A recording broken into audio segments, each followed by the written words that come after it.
Hello everyone, good morning to all of you. Welcome to my channel logic Pathshala. So आज की इस video में हम करने वाले हैं 30 मई 2020 की इम्पॉर्टेंट करंट अफेयर्स।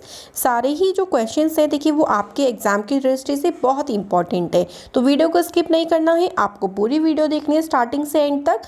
सो इसमें आपको बहुत सारी जानकारी मिलेगी, साथ ही साथ वीडियो का PDF फाइल का लिंक आपको डिस्क्रिप्शन बॉक्स में मिल जाएगा, आप चेक कर सकते हैं वहाँ से PDF फाइल का लिंक। और अगर आपको बाकी अदर आपको करंट अफेयर्स की वीडियो देखनी है तो आप चैनल की प्लेलिस्ट चेक करें। और गाइस स्टार्ट करते हैं। देखिए लास्ट में एक क्वेश्चन भी होता है आप सभी के लिए, सो प्लीज़ उसका आंसर कमेंट बॉक्स में ज़रूर दें, वो क्वेश्चन आप सभी के रिवीजन के लिए रखा होता है। सो वीडियो पसंद आए तो लाइक शेयर सब्सक्राइब करना बिल्कुल ना भूलें, बेल आइकन पे क्लिक करें नोटिफिकेशन, ताकि सबसे पहले आपके पास हमारी नोटिफिकेशन पहुंचती रहे। सो स्टार्ट करते हैं आज की वीडियो के इम्पॉर्टेंट करंट अफेयर्स।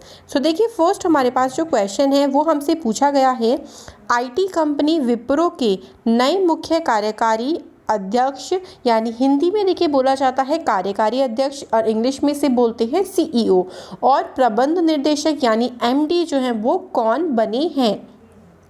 सो इस क्वेश्चन का आंसर जो है वो ऑप्शन नंबर सी है, थियरी जो डेलपोर्ट है, साइड में जिनकी आप फोटो भी देख सकते हैं, ये थियरी डेलपोर्ट है। ये भी हाल ही में IT कंपनी जिसका नाम विप्रो है उसके नए CEO और MD बन गए हैं।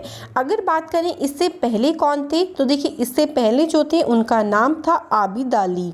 उनका नाम थोड़ा सा अटपटा सा है, बट आप ध्यान रखें इनका नाम जो था पहले आबिद अली नीमच वाला था। इससे पहले जो CEO और MD थे वो ये थे, और अभी जो बन गए हैं वो थियरी डेलपोर्ट बन गए हैं।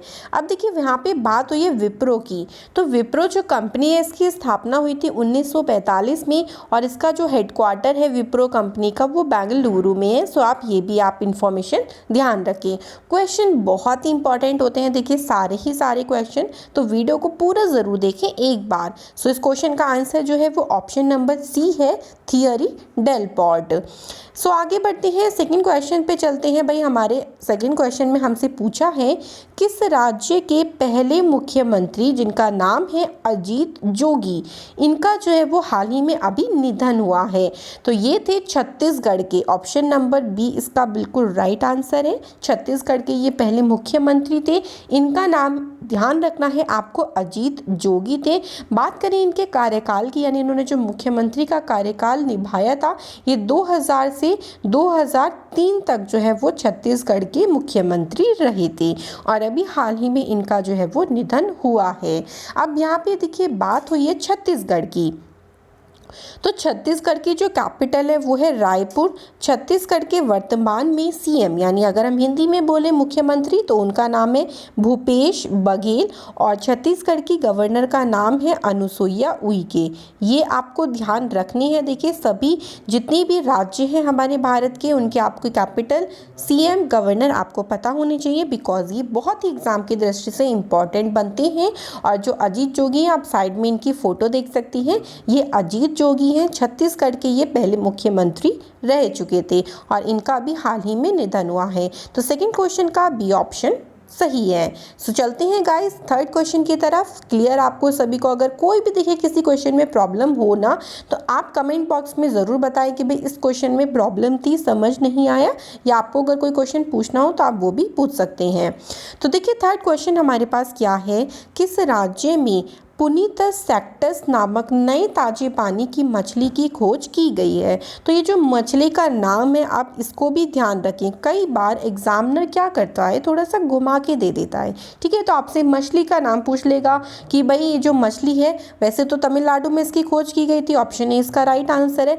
और क्वेश्चन आपसे उलट के क्या आ सकता है कि भाई तमिलनाडु में जो ताजी पानी की मछली की अभी खोज की गई थी उसका नाम क्या था, ऐसे भी पूछा जा सकता है। तो इसलिए मैं आपको रिकमेंड करती हूँ कि आप इसका नाम भी ध्यान रखें। पुनीतस सेक्टस जो है वो इस मछली का नाम है, साइड में आप इसकी फ़ोटो देख सकते हैं, और ये अभी हाल ही में तमिलनाडु राज्य में जो है वो खोजी गई है। इसे तमिलनाडु में उत्तर पश्चिमी और पूर्वी हिमाचल के नालों में जो है वो पाई गई है। अब बात हुई है यहाँ पे देखिए तमिलनाडु की, तो तमिलनाडु की जो कैपिटल है वो चेन्नई है। वर्तमान में तमिलनाडु के मुख्यमंत्री का नाम है के पलानी स्वामी। तो ये आप भी आपको साथ ही साथ क्या है ध्यान रखना है। कैपिटल बताई है मैंने चेन्नई, और जो मुख्यमंत्री हैं उनका नाम है के पलानीस्वामी। सो इस बात को भी आप ध्यान रखें। और इस क्वेश्चन का आंसर क्या है? ऑप्शन नंबर ए है। दोनों चीज़ें ध्यान रखनी है, मछली का नाम भी ध्यान रखना है और आपको राज्य का नाम भी ध्यान रखना है। सो चलते हैं हम अपने फोर्थ क्वेश्चन की तरफ, जिसमें हमसे पूछा गया है वर्ल्ड डाइजेस्टिव डे। इंग्लिश में भी देखिए यहाँ पे मैंने इसे लिखा हुआ है। तो वर्ल्ड डाइजेस्टिव डे जो है वो कब मनाया गया था, ये पूछा है। तो इस क्वेश्चन का आंसर है ऑप्शन नंबर डी। 29 मई को जो है वो वर्ल्ड डाइजेस्टिव डे मनाया गया था। अगर बात करें इस बार की थीम इसकी क्या थी, तो आपको थीम भी बहुत ज़रूरी है याद करना। तो देखिए साइड में आप डायग्राम में ही थीम को नोटिस कर सकते हैं। अगर मैं इसे जूम कर दूँ तो अगर आपको दिख सकता हो, यहाँ पे लिखा है गट माइक्रोबियोम। मैं यहाँ पे लिख देती हूँ गट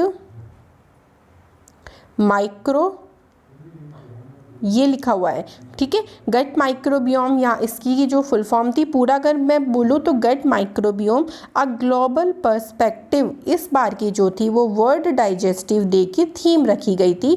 और इसे जो मनाया गया था ये 29 मई को ये दिवस जो है वो मनाया जाता है। सो आपको जो मई के दिवस थे, देखिए जो महत्वपूर्ण दिवस है उसकी जो मैं वीडियो है वो आपको अपलोड कर दूँगी आज ही, क्योंकि आज मई का लास्ट दिन है। तो आपको देखिए वीडियो मिल जाएगी, ठीक है। तो आप इसकी बात की बिल्कुल भी चिंता ना करें। तो अब इसका क्वेश्चन का आंसर है डी। अब ये दिवस जो है वो क्यों मनाया जाता है? देखिए ये दिवस मनाया जाता है WGO, यानी अगर मैं इसकी फुल फॉर्म बोलूँ तो वर्ल्ड गैस्ट्रोएंटेरोलॉजी ऑर्गेनाइजेशन के द्वारा इस दिवस को मनाया जाता है। वर्ष 2004 में इस दिवस को पहली बार जो है वो मनाया गया था। और WHO की स्थापना की 45वीं वर्षगांठ को चिन्हित करने के लिए वर्ल्ड डाइजेस्टिव हेल्थ डे जो है वो मनाया था। तो इसकी फुल फॉर्म मैं आपको बता चुकी हूँ। अब इसकी स्थापना की अगर बात करें तो 1958 में इसकी स्थापना हुई थी और इसका जो हेडक्वार्टर यानी मुख्यालय है ये अमेरिका में है। तो ये भी आप ध्यान रखें।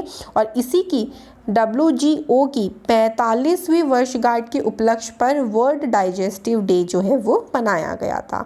तो इम्पॉर्टेंट क्वेश्चन बन सकते हैं आपके इम्पॉर्टेंट डेज से भी एग्जाम में, सो आप ये भी ध्यान रखें। तो चलते हैं, देखिए फिफ्थ क्वेश्चन हमारे पास पूछा गया है भारतीय ओलंपिक संघ ने किसे ओलंपिक चैनल कमीशन का सदस्य अभी नियुक्त किया है? तो इस क्वेश्चन का आंसर है option number A Narendra Batra जो है वो हाल ही में ओलंपिक संघ ओलंपिक चैनल कमीशन के सदस्य नियुक्त किए गए हैं। साइड में जिनके आप फोटो देख रहे हैं ये नरेंद्र बत्रा की फोटो है।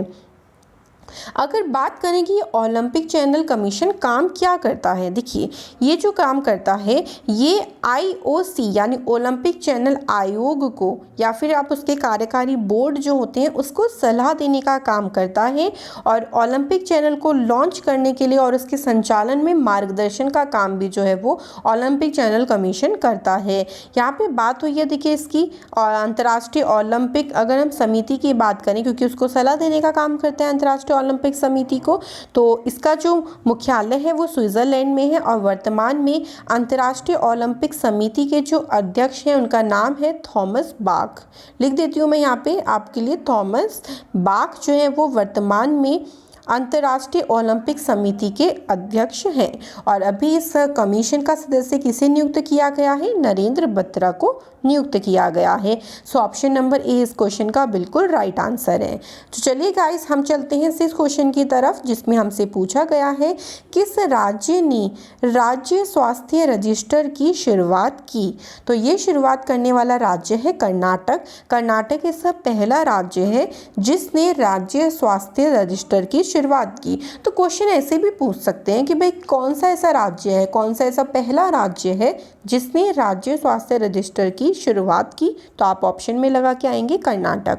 अब ये क्यों किया गया है? तो देखिए कर्नाटक राज्य ने सभी नागरिकों का डाटा एकत्र करने के लिए, क्योंकि कोविड-19 महामारी के चलते हुए स्वास्थ्य पे काफ़ी ज़्यादा ध्यान दिया जा रहा है, तो डाटा कलेक्ट करने के लिए कि भाई कोई बीमार तो नहीं है या फिर कितने लोग स्वस्थ हैं राज्य में, कितने लोग बीमार हैं, कितने लोगों को इस बीमारी से सामना कर रहे हैं, तो इस तरीके से सभी लोगों का डाटा कलेक्ट करने के लिए ये रजिस्टर की शुरुआत की गई है जिसका नाम है राज्य स्वास्थ्य रजिस्टर।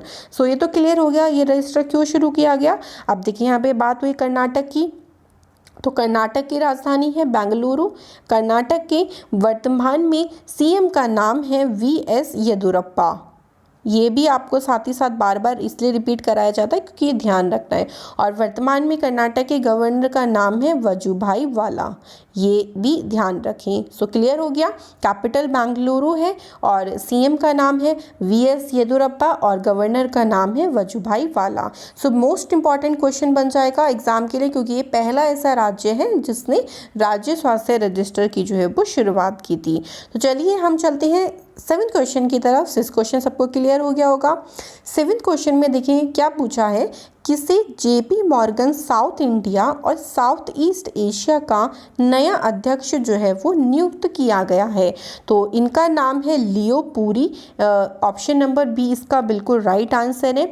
लियो पुरी को वर्ष 2021 के पहले क्वार्टर में ही साउथ इंडिया और साउथ ईस्ट एशिया का जो है वो अध्यक्ष बना दिया जाएगा। जो लियो पुरी है ये कल्पना मौर्पारिया के स्थान पे नियुक्त किए जाएंगे। इससे पहले ये यूटीआई म्यूचुअल फंड के सीईओ भी रह चुके हैं। यानी अगर हम लियो पुरी की बात करें तो इससे पहले ये क्या थे, यूटीआई म्यूचुअल फंड के सीईओ थे और अब ये 2021 के पहले क्वार्टर में ही साउथ इंडिया और साउथ ईस्ट एशिया के नए अध्यक्ष जो है वो नियुक्त कर दिए जाएंगे। सो ऑप्शन नंबर बी इस क्वेश्चन का बिल्कुल राइट आंसर है।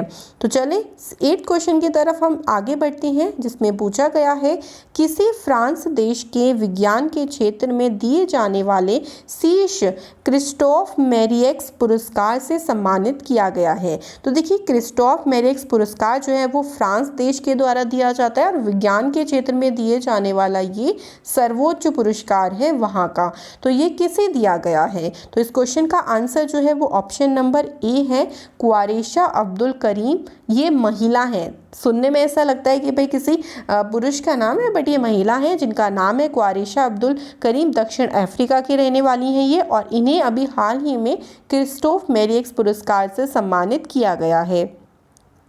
अगर बात करते हैं, देखिए जो इन्हें ये पुरस्कार क्यों मिला है, तो दक्षिण अफ्रीका में ये क्या है, HIV शोधकर्ता, यानी HIV के ऊपर काफ़ी इन्होंने अच्छा काम किया है, उसके बारे में उसके उपलक्ष्य पे आप कह लीजिए उस आप मुकाम को हासिल करने के लिए इन्हें सम्मानित करने के लिए इस अवार्ड से फ्रांस की गवर्नमेंट ने इन्हें सम्मानित किया है। अब यहाँ दक्षिण अफ्रीका की बात हुई तो देखिए दक्षिण अफ्रीका की मुद्रा रैंड है, आप ये ध्यान रखना क्योंकि काफ़ी एग्जाम में पूछी जाती है, रैंड है। और वर्तमान में दक्षिण अफ्रीका के जो राष्ट्रपति हैं उनका नाम है सिरिल रामाफोसा। सो ये भी आप ध्यान रखें। तो फ्रांस ने दिया है और किसे दिया है, क्वारेशा अब्दुल करीम को दिया है। तो चलिए 9th क्वेश्चन पे चलते हैं, जिसमें पूछा है, बहुत ही इंपॉर्टेंट क्वेश्चन बन जाएगा। देखिए ये बहुत ज़्यादा इंपॉर्टेंट क्वेश्चन बन जाएगा, इसलिए मैं इस पर बहुत ज़्यादा स्टार भी बना दूँ ना तो भी कम है क्योंकि इंपॉर्टेंट क्वेश्चन है। केरल राज्य की पहली महिला DGP जो है वो कौन बनी है, तो इसका क्वेश्चन का आंसर है option number D, R Shrilekha इनका नाम है और ये फर्स्ट वुमेन IPS ऑफिसर है केरला की। ठीक है, तो आपको ये ध्यान रखना है। इसके बाद अगर हम इनके अचीवमेंट की बात करें तो देखिए फर्स्ट वुमेन SP इन केरला भी यही थी, first women IPS officer Kerala भी यही थी, प्रेसिडेंट पुलिस मेडल से भी इन्हें सम्मानित किया जा चुका है। सो 9th क्वेश्चन का जो ऑप्शन नंबर डी है वो बिल्कुल राइट आंसर है। तो देखिए यहाँ पे देखिए एक वर्ड आया है आपका DGP की फुल फॉर्म होती है डायरेक्टर जनरल ऑफ पुलिस। ये एक 3 स्टार रैंकिंग पुलिस ऑफिसर की जॉब होती है, यानी इसमें जो पुलिस ऑफिसर हैं वो IPS ऑफिसर्स होते हैं, IPS ऑफिसर बनते हैं DGP। जितने भी ऑल DGPs हैं यानी हमारे जितने स्टेट्स या यूनियन टेरिटरी के DGP हैं वो सारे के सारे IPS ऑफिसर होते हैं। सो आप जिनकी फ़ोटो देख रहे हैं ये साइड में R श्रीलेखा की फ़ोटो ही है और ये केरल राज्य की पहली महिला DGP जो है वो बन गई हैं। अब यहाँ पे बात हुई है देखिए केरल की, तो केरल की राजधानी है तिरुवनंतपुरम। केरल के वर्तमान में मुख्यमंत्री का नाम है पिनरई विजयन और गवर्नर का नाम है आरिफ मोहम्मद खान। सो ये भी आप ध्यान रखें और ये क्वेश्चन बहुत ही ज़्यादा इंपॉर्टेंट बन जाएगा आप सभी के एग्जाम के लिए। सो इस क्वेश्चन को ज़रूर ध्यान रखें। अगला क्वेश्चन देखिए 10th क्वेश्चन हमारे पास क्या पूछा है, नई दिल्ली में निर्मला, यहाँ पे निर्मला है, ओके, निर्मला सीतारमण ने FSDS जिसकी फुल फॉर्म होती है financial stability and development council की कौन सी बैठक की अध्यक्षता की थी। तो इस क्वेश्चन का आंसर है ऑप्शन नंबर बी, 22वीं ये जो बैठक थी ये 22वें नंबर की बैठक थी और इसकी अध्यक्षता करी थी निर्मला सीतारमण ने, जो वर्तमान में हमारी केंद्रीय वित्त मंत्री हैं। ये भी आपको ध्यान रखना है। देखिए ये बैठक किस उपलक्ष्य पे करी गई थी, तो बैठक जो करी थी ये कोविड-19 महामारी के संदर्भ में की गई थी, यानी जो भारत सरकार इसमें निर्णय ले रही है या जो भी इसके उपाय वगैरह कर रही है उसकी समीक्षा करने के लिए इस बैठक को बुलाया गया था और इसकी अध्यक्षता निर्मला सीतारमण के द्वारा की गई थी और 22वें नंबर की ये बैठक की अध्यक्षता थी। तो 10 का ऑप्शन नंबर बी इसका बिल्कुल राइट आंसर है। सो देखिए गाइस, आज के क्वेश्चन तो हमारे समाप्त हो गए। अब आज का क्वेश्चन देखते हैं जिसका आंसर सभी लोग कमेंट बॉक्स में ज़रूर देंगे। क्वेश्चन हमारे पास ये है, किस देश में दुनिया की सबसे तेज इंटरनेट स्पीड यानी 44.2 टेराबाइट पर सेकेंड दर्ज की गई थी। ये सबसे ज़्यादा स्पीड है अभी तक की दुनिया में और ये किस देश में दर्ज की गई थी? ऑस्ट्रेलिया, बीजिंग, इटली या ब्राज़ील। सो ऑप्शन का आंसर हमारा, इस क्वेश्चन का आंसर ज़रूर कमेंट बॉक्स में दें। लास्ट वीडियो का जो क्वेश्चन है उसको डिस्कस कर लेते हैं, आंसर उस क्वेश्चन का क्या है। तो लास्ट वीडियो में देखिए आपसे एक क्वेश्चन पूछा था कि भारत की तरफ से नाइजर देश के नए राजदूत कौन बने हैं। तो इस क्वेश्चन का आंसर था ऑप्शन नंबर ए, पीके नायर, जो है वो अभी हाल ही में नाइजर देश के, जो कि दक्षिण अफ्रीका का एक देश है नाइजर, और नाइजर के नए राजदूत बन गए पीके नायर। सो गाइस, वीडियो तो हमारी समाप्त हो गई। अगर आपको वीडियो पसंद आए तो ज़रूर इसे लाइक शेयर कमेंट ज़रूर करें, ज़्यादा से ज़्यादा आप इसको शेयर करें। एंड गाइस, जो लोग हमारे चैनल के साथ नए जुड़े हैं वो चैनल को सब्सक्राइब ज़रूर करें। मिलते हैं नेक्स्ट वीडियो में फिर से इंपॉर्टेंट करंट अफेयर्स के साथ। Thank you, all the best, good bye, and आप घर पे रहें एंड सेफ रहें। Thank you.